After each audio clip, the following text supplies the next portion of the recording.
everyone, welcome back to my another new video. তাই আজ দাদা সেই দুপুর থেকে আম মাখা করে যাচ্ছিল, তো ভাবলাম একটু বানিয়েই ফেলি। আর যখন বানাচ্ছি একটু শেয়ারই করে ফেলি।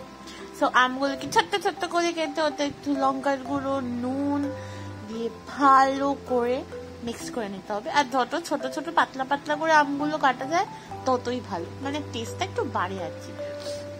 আপনারা চাইলে গ্রেটও করে নিতে পারেন, টেস্ট বেশ ভালোই আসে।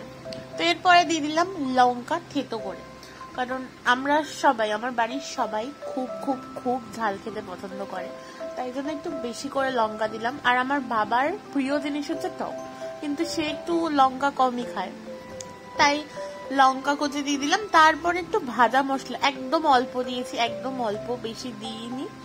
ভাজা মশলা দিয়ে ভালো করে মিক্স করে নিচ্ছি। এত ইজি রেসিপি, গরমকালে দুপুরের জন্য বেস্ট।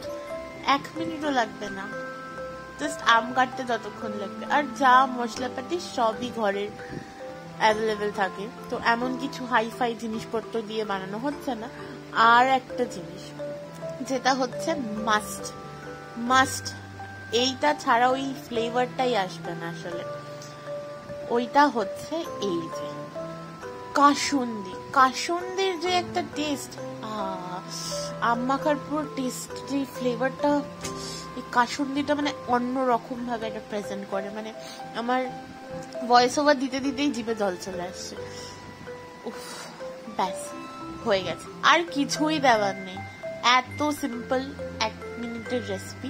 আমি জাস্ট শেয়ার করলাম, আমি জানি খুব ইজি, সবাই বানিয়ে খায়, বাট স্টিল আমার মনে হলো যে বানাচ্ছি যখন একটু শেয়ার করে দিই।